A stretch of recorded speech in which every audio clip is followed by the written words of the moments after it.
Your analysis on Landon Dickerson.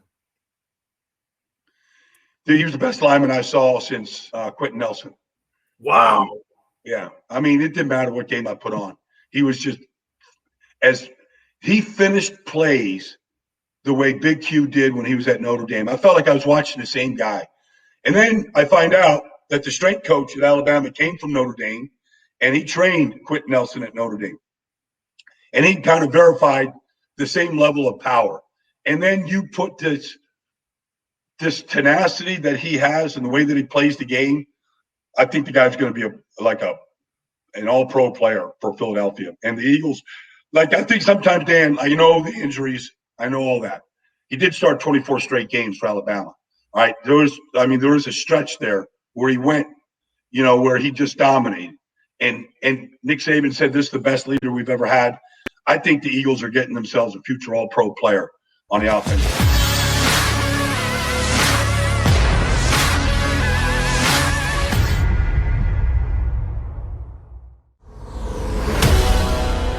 All right, let's bring in our friend Brian Baldinger. And Baldy, I think he's down in Tampa. My boy's here on the National Football Show. Baldy, how you doing, brother? Sileo, what's going on, brother? Good to join you, man. Look at you with the big golden mic right there. That microphone's not big enough for you, Dan. Come on. Awesome. Hey, dude, how's the offseason been for you? It's been good. I mean, I can't believe it's almost the end of May, Dan. I'm actually in Tampa right now. So I'm like everywhere you go in Tampa here, it's just signs about the Bucs and world champions and all that. But it's hard to believe that it's been almost 4 months since it ended. But here we are, we're in mini camps, and we're counting down the days now till we fire it up again. Let me throw this at you here too. Baldy, when you and I played, dude, we had 3 months. It seems that we could get fat, out of shape, eat hot dogs and corn dogs, and we used kind of a 3-month camp to get back into shape. Am I right when I say this? That new collective bargaining agreement has hacked that thing to ribbons, and it looks like it's a 12-month job. You have to go into these OTAs in camp nowadays compared to what it was in the past. Dan, I'm a big proponent. I think these guys overtrain. I mean, the injuries that we see now, we just didn't see it. I mean, I was in Dallas. We went years without a torn ACL. I remember, we had a rash of injuries in some other places, whatever. But, to see the number of injuries and how these guys are getting hurt, I just think they overtrain. Football is a brutal sport. We know it.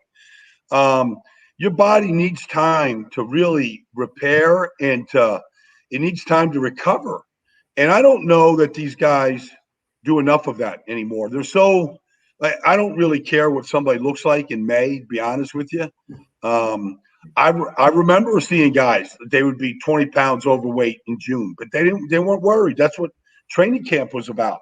And so I don't know. I think these guys are so in love with training that really a good old-fashioned six-pack and some rest is pretty good for the body. Absolutely, man. Let me go into this one here too, dude. I'm not going to go epic, and I'm not going to go epic rant on the dude. And I heard him at his press conference, and I know he's answering a question. And I'm talking Jalen Hurts. He's like, "Hey, man, I'm open to competition." I went like this. Excuse me, who are you again? I'm not sure who you are. What's your name? You've done what? What equity have you built up inside that Eagle organization? And I'm just like, I know he's trying to answer the question, but dude, I'm attracted to the guy. I like his leadership. I think he gravitates to people, and I like the whole package. But here's the question: can he play? Yeah. Well, if you watch him, he started 4 games last year, Dan, and he ran a bunch against New Orleans. It was a big win, but really, when you studied him, he was reading the rush, Dan. He was reading Dan Sileo coming at him. If quarterback is reading the rush, his eyes aren't in the right place. Now, look, the offensive line was broken last year. There was a lot of different combinations. Guys were getting beat. I get some of it. But he has to show me that he's going to stop reading the rush. Teams are going to – once they see that, it's over. Nobody can sustain playing that position the way you have to play it, Dan, if you're reading the rush. So, that's – I've asked people in the organization, hey, can he break this habit? I've asked them. They're like, we don't know. But, so look, Joe Flacco's there. Joe Flacco can play quarterback without reading the rush. I'm not anointing Joe Flacco. I think Jalen Hurts will get every opportunity to be able to start. But, man, I tell you, that's a bad habit to have to break that he has. Oh, I agree with you. I think Flacco ends up beating him out after the fourth week. I think that he is a professional quarterback. He knows how to handle the pocket. And like you said, man, I mean, if you're watching the four guys up front, you're looking at the front seven, and you're not looking downfield, that means you don't know where to throw the football. And I give a comparison to this with Baker Mayfield in Cleveland. Baldy, when I watched him last year, the first 8 weeks, I was like this. This guy cannot play that position. He's got no courage in the pocket. Beckham goes down. All of a sudden, he figured it out with Kevin Stefanski. He turned around. He goes, wait, I got Nick Chubb and I got Kareem Hunt back here, dude. I'm going to hand the ball off and not throw my team in trouble. I actually went like this. I got the extension. I got the 18.8 because you know what? I thought he started to mature into that position. Did you see the same thing? Well, I'm a big Baker fan. I just am. I do Big 12 games on Saturdays. I saw him at Texas Tech. I saw him at Oklahoma. I was a fan of his coming out. I thought he had a phenomenal rookie season, 27 touchdown passes, set the record at that time. That obviously when Freddie came in, he took a big step backwards. But I believe in Baker. I just do. I think he knows how to play the position. I thought he had a great season. I mean, the offensive line was fantastic. I thought they were the league's best last year. It's a run-based offense. Stefanski did a great job. He did a great job with not with just Baker and the offense, but that whole team, because that was an organization that, man, they could get sideways real fast. They could beat themselves better than any other team in the league. Just undisciplined, penalties, and they really stopped a lot of that last year. And when they did, they really played good football. And I think that Stefanski, really, I know Kevin a long time. He's a Philadelphia kid. His dad was a big NBA executive. I think he's got the pulse of that city and that team. I expect Cleveland to play real well this year.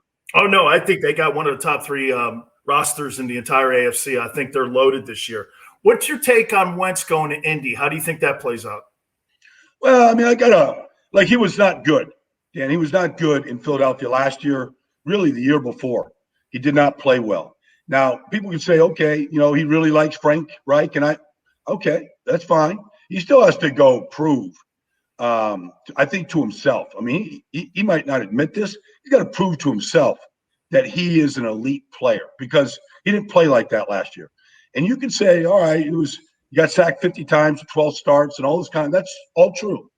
And quarterbacks, they get hit a lot. They kind of flinch a bunch, and fundamentals go out the window and all that stuff.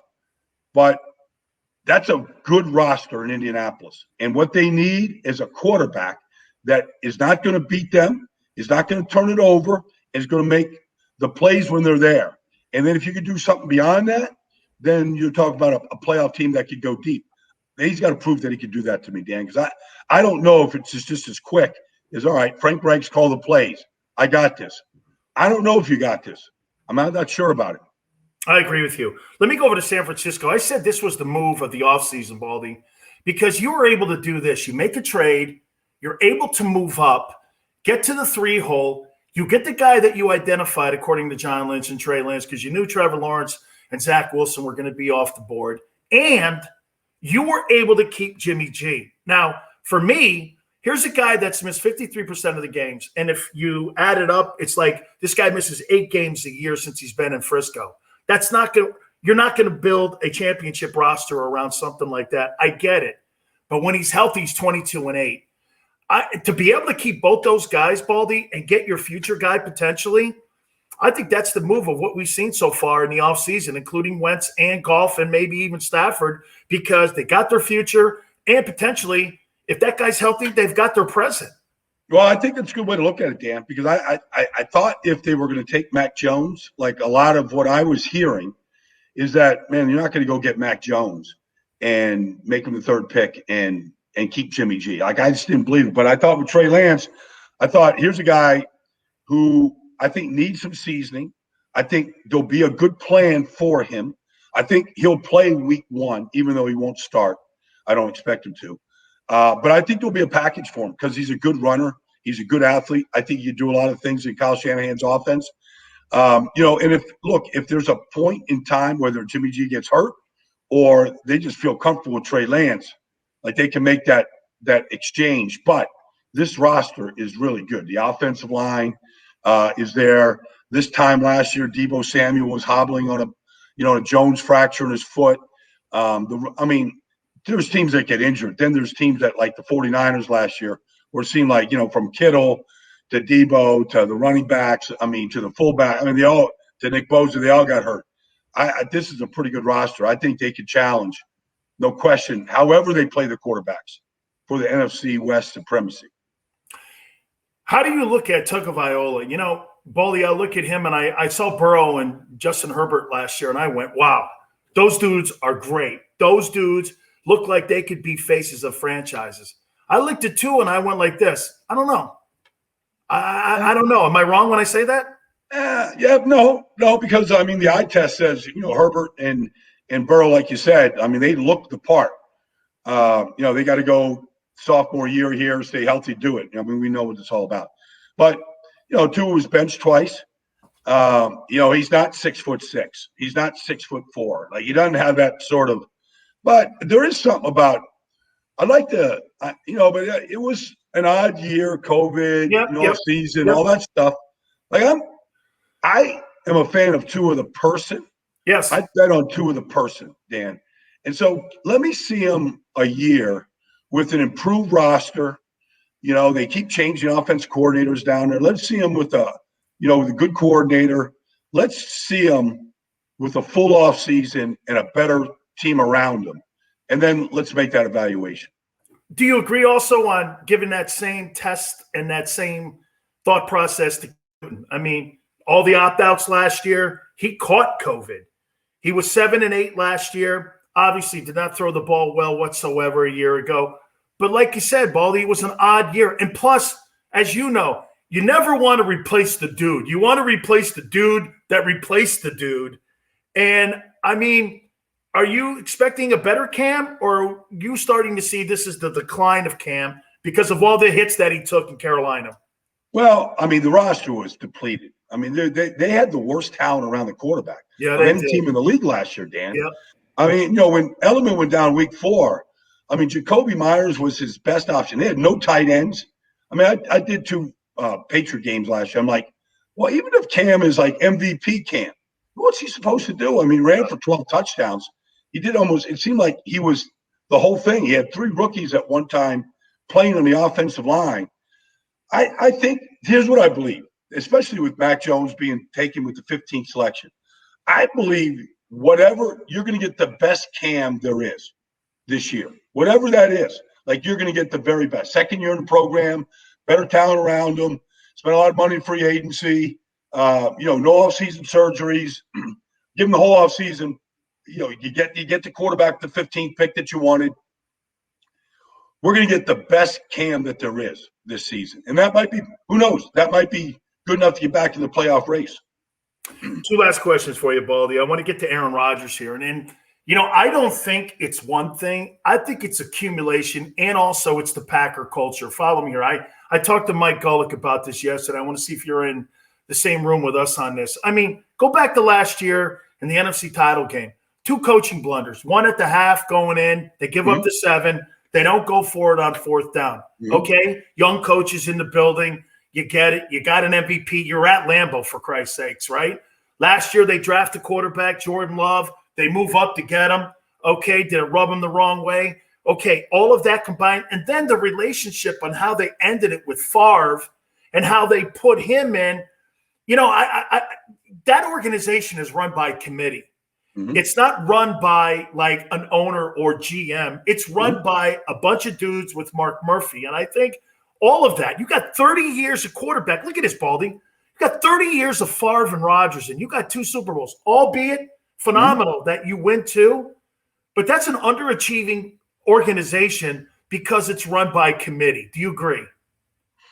Well, here's what I think. I agree with a lot of things you just said, the committee and all the things that you just stipulated very well, Dan. I believe in all that stuff you said.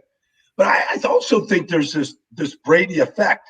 Like he watched Tom Brady leave New England. All right. Like, oh, he left the mother's nest. He goes, they didn't want to give me a contract. I think I'm going to play till I'm 45. I deserve a contract. You're not going to give it to me. I'll go someplace. So, where's Brady going to go? We all speculate. Okay, he goes to Tampa. None of us knew that was a Super Bowl ready roster. No way. Okay, nobody knew that it was. But put Brady in there, it became one. And not just that.